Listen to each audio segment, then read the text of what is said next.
Bonjour, bienvenue sur le relais du petit ballon, Foxtrot Zulu Delta Golf. S1.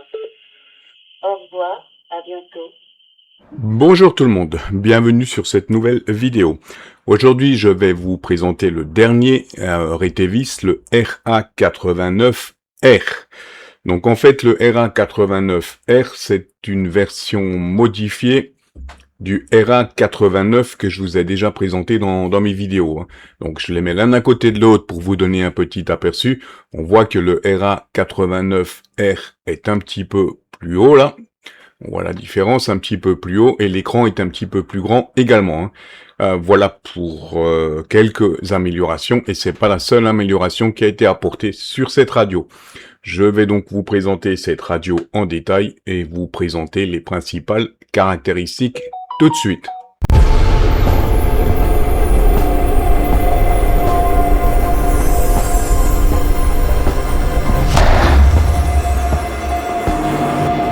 Cette radio vous sera bien évidemment livrée complète avec tous les accessoires, c'est-à-dire la petite antenne UHF VHF, le socle de rechargement, la Dragon et une batterie grande capacité 2800 mAh. Et cette radio est également fournie avec un câble USB-C qui vous permettra de faire la programmation et de recharger la radio. Ça, c'est vraiment quelque chose d'intéressant. Sur un des côtés de la radio, vous allez retrouver deux boutons PTT et deux boutons de fonction. Donc ici, avec ces deux boutons PTT, on a ce qu'on appelle la fonction Dual PTT. C'est-à-dire que quel que soit le VFO où vous êtes, que vous soyez sur le VFO A ou sur le VFO B, vous allez pouvoir transmettre sur le VFO que vous souhaitez.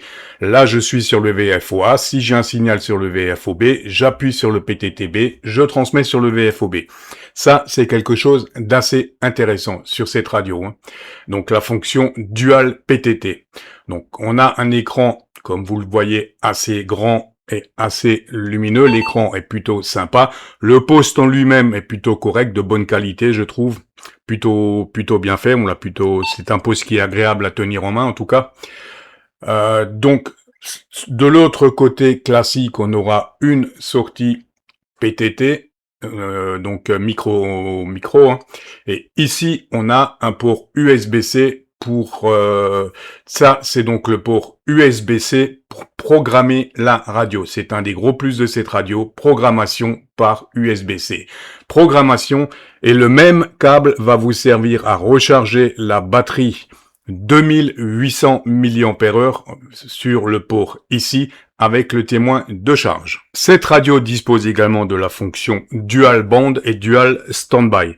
Donc, c'est-à-dire tout simplement que vous allez pouvoir afficher deux fréquences différentes UHF, VHF, donc une fréquence sur chaque VFO, et surtout, vous allez pouvoir écouter les deux fréquences en même temps. Donc, c'est une fonctionnalité vraiment intéressante. Parmi les autres fonctionnalités intéressantes de cette radio, on peut retenir la fonction répéteur crossband. On va y revenir un petit peu plus tard. La fonction Bluetooth qui permet de programmer cette radio avec une application Bluetooth que je vais vous présenter. On a également, bien sûr, le 1700, la tonalité 1750 et les CTSS. Et on a une réception bande large. C'est-à-dire qu'on a la réception bande amateur 144, 146, 430, 440. Mais on a également la réception bande aviation 108 à 136 avec une très très bonne qualité au niveau de l'audio. Et on a également donc la bande à radio FM de 68 à 108 MHz. On retrouve également bien entendu tout ce qui est tonalité, CTSS et DTMF.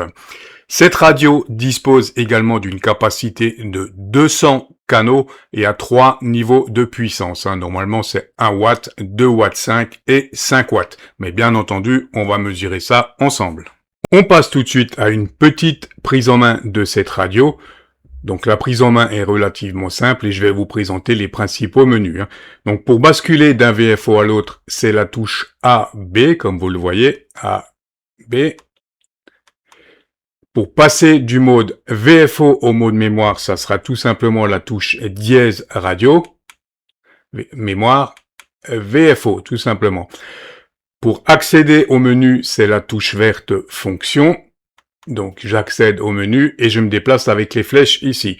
Donc, les différents menus, je vais pas vous détailler à 100%. Menu, je vais juste vous montrer les principaux menus. On va commencer au début. Donc, scan, c'est pour scanner en mode VFO et en mode mémoire. Voilà. Je reviens au menu. Ensuite, on a, je suis allé tout en bas. Donc, Bluetooth, le menu 50, c'est pour activer la Bluetooth sur la radio, pour l'appairer avec votre téléphone, par exemple. Reset.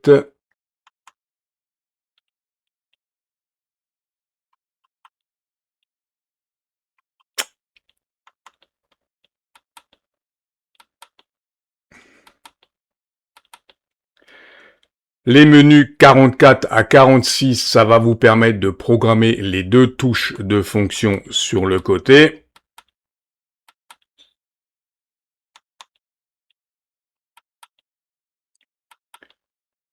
Comme vous le voyez. Le menu 42 LED type, donc vous allez pouvoir désactiver, c'est la LED qui est au-dessus, le témoin d'émission réception. Hein. Vous allez pouvoir le désactiver si cette option ne vous convient pas. Donc ça, c'est bon. Noa list, on n'en a pas besoin. Auto repeater, c'est pour activer la fameuse option crossband.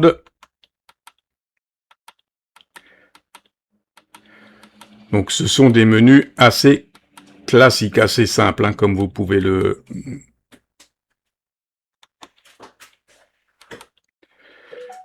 35, donc channel name, c'est ici que vous allez pouvoir attribuer un nom à votre canal et vous avez également pouvoir le faire via le CPS et l'application Bluetooth. Hein. Donc ça reste un menu franchement classique. Vous avez vu, on a les tonalités CTSS, etc. Voice, c'est une option que j'ai désactivée parce que franchement c'est pénible d'avoir toujours cette voix menu chaque fois que vous appuyez sur menu. Donc ici le bip de début de transmission ou pas. Like, c'est pour le rétro-éclairage de l'écran. Backlight, pareil, c'est la durée d'éclairage de l'écran. Dual Standby, c'est la fonction pour écouter les deux VFO. Vous pouvez l'activer ou le désactiver. Vous voyez. Squelch, puissance, Vox, et on retrouve la fonction scan. Voilà en gros pour une petite présentation des menus. Et je vous invite à regarder la documentation où tous ces menus sont détaillés. Et on va tout de suite passer à la partie programmation avec la présentation du CPS et de l'application Bluetooth. Je vous présente tout de suite le logiciel de programmation fourni par Retevis. Vous allez donc pouvoir le télécharger sur le site Retevis. Vous avez le lien en descriptif de la vidéo. Le logiciel, le CPS, va se présenter comme ceci. C'est un logiciel assez basique. Faut bien le reconnaître. Donc, on va sur Setting dans un premier temps, Select Port COM. Notre radio est connectée en USB-C avec l'USB sur le côté là. Donc, on fait Entrée. On vient cliquer ici pour lire notre radio. Et on est en train de lire nos canaux, tout simplement. Voilà, succès. Donc là, j'ai les fréquences d'origine. À part le premier canal que j'ai modifié, j'ai donc les fréquences d'origine dans ma radio. Pour modifier un canal, il vous suffit de cliquer dessus. Vous avez la fenêtre qui s'ouvre et vous avez tous les paramètres de votre canal ici. Fréquence de réception, fréquence d'émission, le numéro de canal si vous voulez, CTSS, etc. Vous avez toutes les options du canal ici. Donc, les onglets principaux, canal, on l'a vu, vous avez tous les canaux. Ici, l'onglet VFO, ça ne nous intéresse pas trop. Ce qui va nous intéresser, l'onglet le plus intéressant pour nous, pour faire de la programmation, c'est l'onglet basique ici. Dans cet onglet basique, on va retrouver toutes les informations, tout ce qu'il y a dans le menu de la radio, quasiment. C'est-à-dire donc, ici, pour commencer, la fréquence, vous allez pouvoir laisser en mode fréquence, canal ou non, en attribuant un nom à votre canal. Vous avez donc les options Roger Beep ici, la puissance ici, donc un radio moniteur, etc. Bref, vous avez toutes les informations que vous retrouvez dans les menus. Ici, vous allez pouvoir paramétrer également les deux touches de fonction P1, P2, en appui long, en appui court,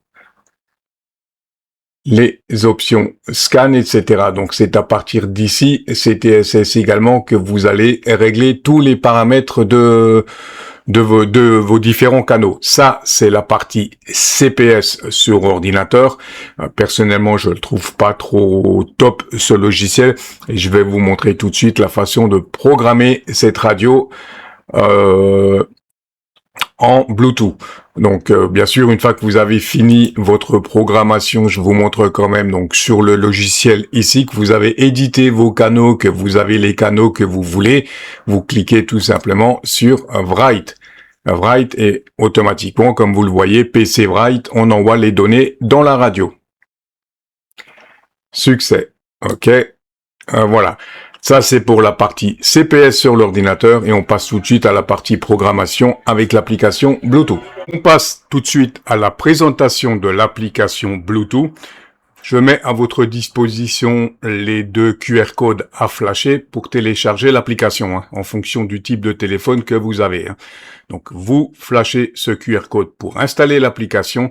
L'application va se présenter comme ceci. On va y venir tout de suite. Première chose, sur le téléphone, menu 50. Et on va vérifier que la Bluetooth soit activée. Donc voilà, Bluetooth on, ça c'est bon. On ressort. Et vous avez donc le logo Bluetooth qui s'affiche. À partir de là, on peut communiquer avec notre téléphone. Donc, il suffit d'appairer la radio sur le téléphone. L'application va instantanément le détecter. Il vous suffira de cliquer sur « Ajouter une radio » pour la détecter. Donc, mon RA89R a été détecté. Je clique dessus. Première chose, donc on va lire les données. Et j'ai donc toutes les informations sur ma radio.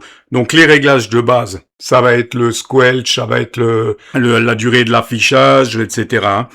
Rétroéclairage, le Vox, le type de scan, donc toutes les options principales de paramétrage du téléphone seront ici dans les paramètres de base. Dans chaîne, vous allez trouver vos différents canaux.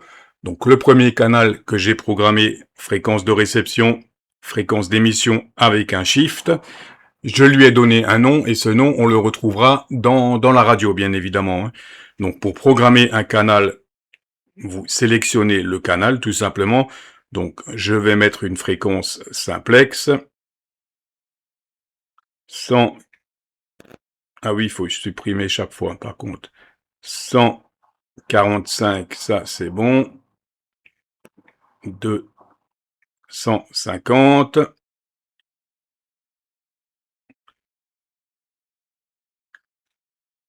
Et donc c'est une fréquence simplex. Donc là, il y a un petit défaut de traduction dans l'application. Pour valider, c'est marqué économiser, Nashi. Donc on valide. J'ai bien mes deux fréquences. Je peux lui donner un nom ici. Donc je vais l'appeler local tout simplement. Voilà. J'ai créé ma fréquence, donc tous les paramètres pour moi c'est bon, je n'ai pas besoin de CTSS, je laisse la puissance haute. Si vous voulez rajouter un CTSS par exemple, ça se passe ici comme vous le voyez. Vous pouvez le rajouter à une liste de scans, et une fois que vous avez rentré vos fréquences, écrire les données, et vous le voyez, c'est automatiquement enregistré dans la radio.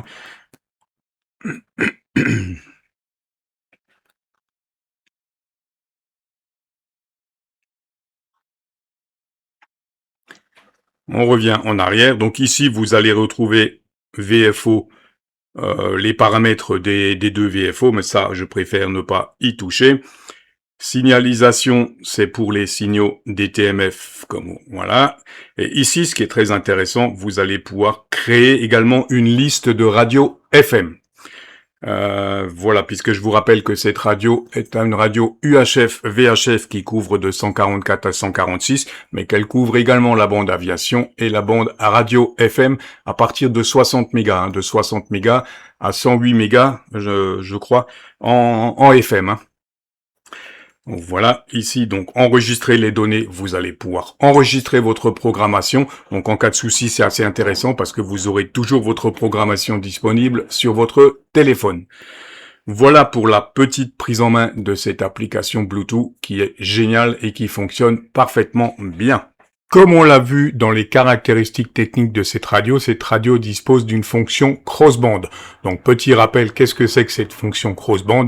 C'est plus ou moins une fonction relais qui permet de la réception en VHF et la retransmission en UHF ou l'inverse, tout simplement. Je vous mets également un petit schéma pour que vous puissiez bien comprendre le principe et je vais vous montrer donc tout de suite comment activer cette fonction crossband sur le RA89R. Pour activer cette fameuse option crossband, on va tout simplement dans notre menu, le menu 36, on valide, et ici on sélectionne soit bidirectionnel, soit unidirectionnel. Donc unidirectionnel nous permet de rentrer sur une fréquence spécifique en VHF ou en UHF, et si je prends l'option bidirectionnel, si je rentre en UHF, ça sera retransmis en VHF. Si je rentre en VHF, ça sera retransmis en UHF, le signal. Hein. Donc, on vient ici, je vais prendre l'option bidirectionnelle. On valide avec la touche de fonction. Et vous avez donc le logo répéteur qui s'affiche. Et à partir de là, donc ce que vous transmettez en VHF sera retransmis en UHF. Ce que vous transmettez en UHF sera retransmis en VHF. Hein. Voilà pour l'utilisation de la fonction crossband. Comme d'habitude, on va tester les puissances de cette radio. Donc elle a 3 niveaux de puissance, hein, normalement, annoncés par ETEVIS. Hein. 1 watt, 2,5 watts et 5 watts.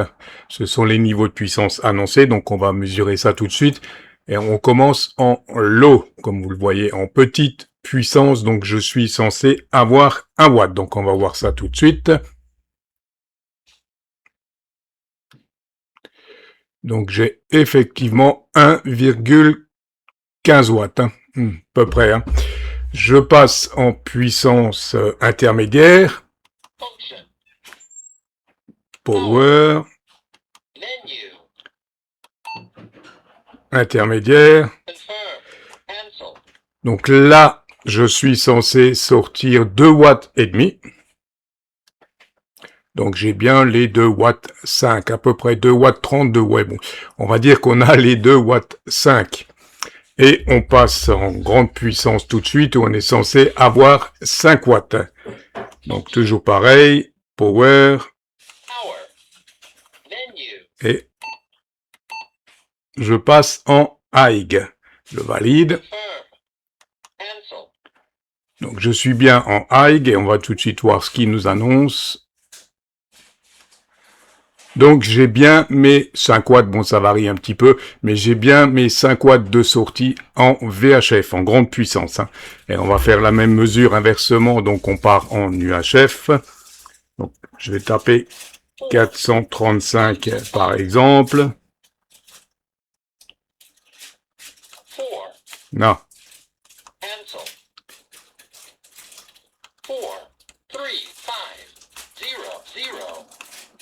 Voilà, 435 et on part donc en grande puissance en UHF. Et là, je sors presque 6 watts. À peu près 6 watts en UHF en pleine puissance. On passe en puissance intermédiaire. Power. Menu. Puissance intermédiaire Cancel. en UHF. Donc je suis censé sortir 2 watts et demi. Et on sort effectivement 2 watts et demi. Et pour finir, la petite puissance, power, Power. Menu. petite puissance, je valide. Cancel. Je suis bien en petite puissance en UHF et je sors 1 watt 5 pour 1 watt annoncé. Voilà pour les mesures de puissance. Donc au niveau des puissances, cette radio, on peut dire que cette radio tient ses promesses au niveau puissance. Au niveau des puissances, on vient de voir que cette radio tient ses promesses. Et on va également jeter un œil sur les harmoniques. Donc j'ai un petit souci avec mon analyseur, donc j'ai récupéré, je vous mets une copie d'écran que j'ai récupérée sur le site de Delta Oscar 7 Sierra Hotel Novembre Sacha, et je vous invite, vous avez le lien qui s'affiche, à regarder sa vidéo qui contient des informations vraiment très intéressantes. Il s'est amusé à tester cette radio sur un banc d'essai professionnel, et il a également fait d'autres mesures, notamment au niveau de la consommation de la batterie, des mesures qui sont très intéressantes. N'hésitez pas à faire un tour sur sa chaîne. Et comme vous pouvez le constater au niveau des harmoniques, ce post est parfait. Ça fait vraiment plaisir de voir une radio propre comme ça. 1, 2, 3, test audio du Retevis RT89R. 1, 2, 3, 4, test audio du Retevis RT89. Cette radio couvre donc de 144 à 146 et 430-440 en émission d'origine.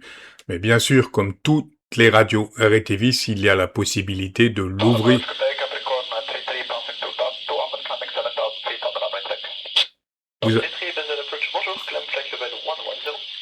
Petit aperçu de la réception aviation au passage, pour ceux que ça intéresse. Très très bonne réception aviation, comme vous l'avez vu.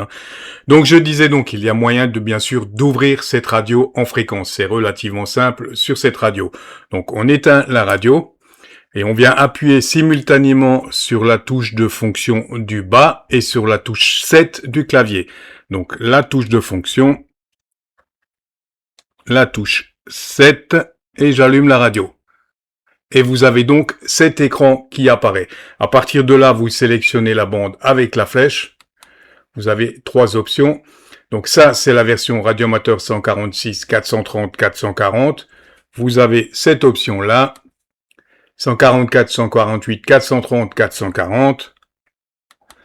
Et vous avez cette option-là. 136, 174, 400 à 520. Donc ça, c'est pour les utilisateurs PMR.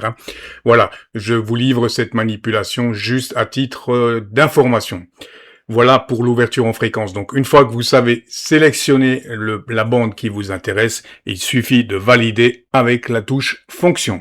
On a eu juste avant un petit aperçu de l'audio en réception bande aviation. Je vous montre rapidement ce que ça donne sur les bandes VHF. Bonjour, bienvenue sur le relais du petit ballon, Foxtrot Zulu Delta Golf. S1.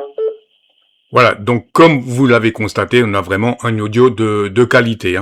Ça, a rien à dire sur cette radio, vraiment quelque chose, une audio claire et agréable à écouter.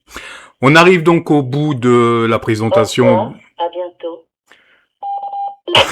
On arrive donc au bout de la présentation de ce RA89R. En conclusion, je dirais que cette radio est une très très bonne. Cette radio est une très très bonne radio. Même s'il reste quelques petits points à améliorer, notamment par rapport au RA89 normal qui avait 10 watts de puissance et qui était étanche à l'eau, ce qui n'est pas le cas du RA89R. Il est annoncé pour 10 watts, on n'a pas les 10 watts et il n'est pas étanche à l'eau. Donc ça, ce sont quelques petits points à améliorer et également le logiciel de programmation qui pour moi reste relativement basique, je trouve. Sinon, personnellement, je n'ai pas grand-chose à reprocher à cette radio que je trouve vraiment très très bien. N'hésitez pas, comme d'habitude, à me dire en commentaire ce que vous pensez de cette radio, de l'évolution de cette radio, ce qui pourrait éventuellement être un petit peu modifié, que ça soit au niveau du CPS ou au niveau de l'application. Sur ce, je vous dis 73 et à bientôt pour une nouvelle vidéo.